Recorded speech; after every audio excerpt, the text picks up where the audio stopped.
What's going on, guys? Today we're going to do a little bit of a market update on the NASDAQ 100. I want to go over some of the price, what the price action was today. And to be honest, I think the market just changed today. So, in order for us to try to avoid getting chopped up, having problems, I want to go over some thought processes and I want to go over a couple of levels that I'll be looking at to kind of end the week. So this week we did hit our weekly expected move in the NASDAQ in the QQQs. So what exactly does that mean? Does it mean that the market cannot push higher tomorrow? Absolutely not. Typically, if the market does get outside of its weekly expected move, that's when you start to see volatility, really creep in. You can start to see things really get dramatic where you can stretch in price a lot. So again, benefit still goes to the bulls, right? We're still going to give that benefit of the doubt to the bulls. Although by looking at this daily chart, you're going to see it doesn't really take a rocket scientist to see that this market is way overextended, right? And I by no means am a bear. I have a portfolio where I hold ETFs and indexes and individual stock names to the long side. And obviously, I want to see things continue to go higher. However, I'm a realist as well, and I understand that this is not healthy. This is not normal. And for my day trading side of things, taking away the long term portfolio, for the day trading of the future side of things, it tends to get a little bit more difficult because the market continues to kind of buy up and eat up every small dip. But it's kind of like, when is that short position going to come? Do I continue to just stay long? Which right now, the majority of my trades, even, scalp trades, have been 80% to the long side. Clearly, by looking at this chart, chart tells us that we should probably be 90% to the long side. But what I'm concerned about today is this candle that we printed. Okay, so if you kind of look at this candle that we printed, this is kind of giving me a little bit of pause signal vibes where 28,944, I'm going to definitely be looking at that as our resistance. Where are we going to come down to? We've got a few support levels, 28,620 and 28,385. These two levels is what I'm going to be looking at for the short term. And the reason being is there's a big indicator that I like to follow, and it's on my charts here with Thinkorswim. I use the Thinkorswim platform through Charles Schwab, and it's called a linear regression channel. So the linear regression channel 50, this white line that you see right here at the top, this is a top linear regression channel. Now you have the mean, which is in the middle. Okay, you have your bottom linear regression channel, which is down here next to all of this other support, and you have your top resistance here. So if you think of the linear regression channels as support and resistance, then you're going to say that this is our top resistance here. Okay, this is a standard deviation higher than your mean, and then you have your standard deviation lower. Okay, so support, here's your midline, so this is your base price, and this is your resistance. Well, not only for the past 2 days did we get outside of that expected range, but we kind of blew off that top pretty aggressively. Okay, so when you start to blow off any one of these uh, linear regression lines, you can kind of see in the past what we did. Look at here where we touched the midline, we kind of put in this little bit of a blow off top, and then we spent 2 days consolidating, right? So at least we back test. You have your break and retest before this kind of continued higher. If you look at when we reclaimed coming off of the floor here, now this is when we were down 10%. When we reclaimed this area, it was right here. You see we had 2 days of consolidation, back test during this morning, and then just that smooth run up to the next one higher. If you look at what's happened now, we've had this big blow off, and now we have this printed red candle, long wick to the upside, very, very small body, short wick to the downside. And obviously futures market has already opened up here. So this candle is printing, but we have not back tested this, right? So am I saying that this market is going to just roll over and die from here? Absolutely not. What I'm saying is that we could be in for a little bit of a choppy Friday We could be in for a little bit of a gap down Monday and potentially a squeeze back up to the upside to see if we can test some of these higher prices. So what I'm going to be personally looking at tomorrow is if the market gaps up tomorrow. Okay, so we've had two gap ups in a row. The last 2 days we gapped up today, we gapped up the previous day.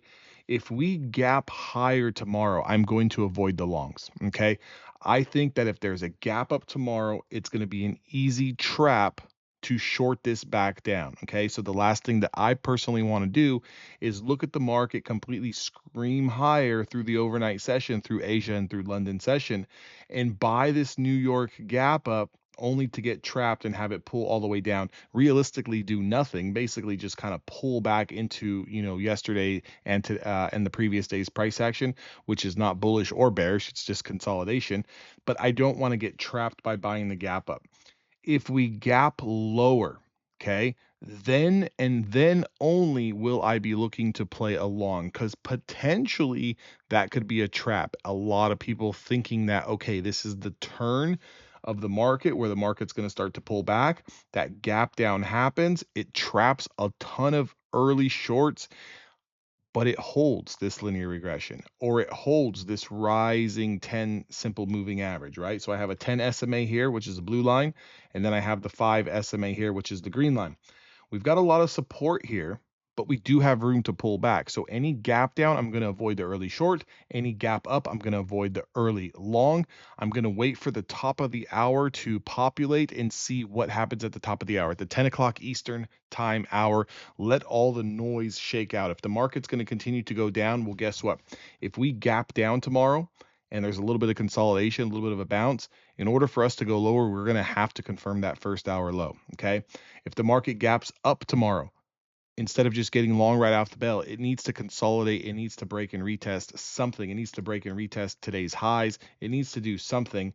And then I will get long at the top of the hour if that move can hold and give me some sort of a flag pattern or something that looks up to the upside. Now, again, what about if we open up in the middle of today's range, right? So if we, kind of don't gap down, but we don't gap up and we're kind of just trading here, then great. Am I going to buy the breakout? No. Am I going to short the breakdown? No. Then I can now wait for a clean range break. Okay. Wait for a clean range break for that break and retest, either to go higher or that range break to the downside and that retest to go lower. That's going to give a very, very clean setup. But what's going to be the problem with doing something like that is a lot of traders are going to become impatient. If we're just kind of range bound tomorrow, they're going to assume the move is going to go to the high side. They're going to assume the move is going to go to the downside before actually breaking and retesting those areas. And it's going to be, basically a chop show. But again, the purpose of this video is to kind of give you some overall context. This candle concerns me. Okay.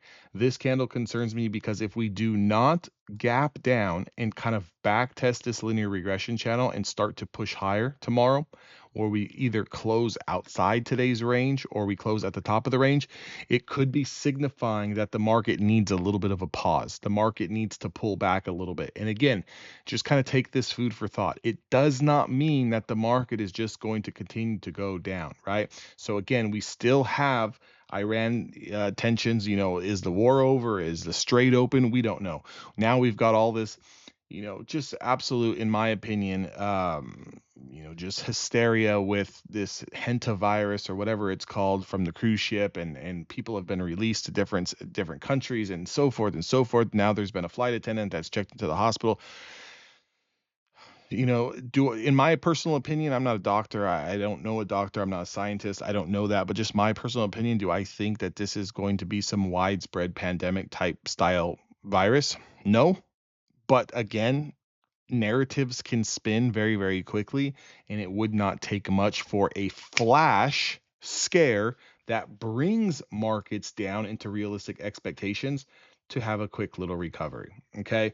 So in that particular case, if any headline, it doesn't matter what the headline is, if any headline gives us some sort of flash, like, oh my gosh, throw the baby out with the bathwater style selling, then some prices that you were going to be looking at here is 27,890 as support, and you're looking at 2725 as support. But realistically for me, I would be looking for something as deep down into this 26,000 range. Okay. That would be a good consolidation range. That would be a nice little, flag pattern breaking out here. So you have a big move to the upside. You have this flag pattern, and then we kind of catch support here. Just as everyone thinks that the world is ending and going to roll over, it does the complete opposite and continues to go back up to the high side. For me, that would be healthy price action. Again, is this healthy price action? Absolutely not. We have not had one significant back test. No significant back test to back test any of this support. If this move was truly going to be sustained and it was going to last the entirety of the year, you would have seen probably your first back test here in this range. Some consolidation, another break higher, some consolidation, maybe even a dip back down to test this level, a breakout through this level. You would see some healthy structure. This by no means is not healthy. What's going to happen here is if you do start to get a little bit of selling, and it's just going to take a little bit of selling, it's not going to take much. It's going to take prices from 28,600 down to 27,000, right? Somewhere down in this range. You're going to see individual names get absolutely slammed. I mean, AMD is on an absolute tear. The semiconductors and the storage names are on an absolute tear. I mean, SanDisk, MU, AMD, NVIDIA, like a lot of these names are so far into just outer space right now. It's even hard to just find levels to trade on these names without any type of significant back test. Again, getting away from the topic at hand, but NQ futures traders, what are you looking for tomorrow? Gap up, avoid getting long off of the bell, wait for it to pull back, wait for it to take out highs, and then get long. Okay. If we gap up and we pull back and we try to attempt to reclaim those highs and fail, then we're probably going to chop down, look a little bit more towards the short side, just for quick scalps, nothing that you're going to hold, all day or something. Again, if we gap down, be very, very cautious trying to just short into that hole there, because more than likely it's going to be a big fat reversal within the first 20 to 30 minutes where you're going to get trapped, you're going to get accounts blown up. Wait for price action to bounce or consolidate, get a little bit of choppiness action going, and then wait for it to lose those lows off the open, or wait for it to get rejected and try to take that little bit of a short down. Again, if the market's going to be bullish tomorrow, you're going to be able to tell, but you're not going to be able to tell the first 5 minutes, the first 10 minutes. It's just too soon off the open. There's not enough structure, and that's when everything is going to be having the highest level of shakeouts and bakeouts, right? So what you want to see is 30 minutes to an hour. You want to see that structure. You want to see some highs be put in. You want to see a range be put in, and then you're going to be able to react a little bit more. Remember, you're never going to miss the move by waiting, okay? You will miss the move by being too early. And what that means is a lot of times traders will jump long because they see a green candle printing, or they'll go short because they think the market's going down, and you get a first red tick. But you're too early to the move, and it's just the initial trap, and then things get reversed. If you guys want to join Evolution Traders, we do live breakdowns in there each and every single day. I've got the live options flow there, so you guys can kind of see what is coming in on the calls and put side. Definitely helped out today. There was a fantastic short on the ES. Earlier today, there was a ton of puts that came in, all got slammed at one time. 730 or 732 strike prices. And as soon as that happened on the 1 hour chart on the ES, we lost a linear regression channel, and the market, really exploded to the downside 15, 20 points. Would have made out for a really, really good short-term trade that lasted, all but 10 minutes, but it was really good and it was very orderly. Again, very tight knit and focused in there. If you guys are serious about taking your education serious, and you guys want to get around traders who are actually doing this, eliminate a lot of the fluff, eliminate a lot of the BS. If you're more of a realistic style trader where you understand that not every strategy is going to produce a 99% win rate, you're going to take some lumps along the road, but you're actually learning how to progress and get better at this game, then, Evolution Traders is for you. If you're just looking to come in there and hoorah and then cry about the losses, or you're just there to gloat about the wins, and you're really, fixated on there's only one style and one way to trade, it's probably not the place for you. There's other places out there, other communities out there for you. But with that being said, hope you guys all we're safe today. Hope you guys are able to make some money. I mean, I think the price action was pretty decent today. Again, I'm just kind of watching the futures market right now, but I'd like to see this, pull back into 28,380s. I want to see what that kind of does. That's about 200, 300 points down. This is your first real support here. This is your first real test between 28,300 and 28,384. That's going to be your first real test. Does the market hold here and continue this just absolutely euphoric parabolic move to the upside? Or does it kind of chop around, stall, and kind of give back this channel? If it gives back this channel below 28,270s, you've got a lot of room where this can really slide, and you can see a multiple day multiple day selling pressure where you can take advantage of to the short side, which I know a lot of you guys have absolutely been waiting for.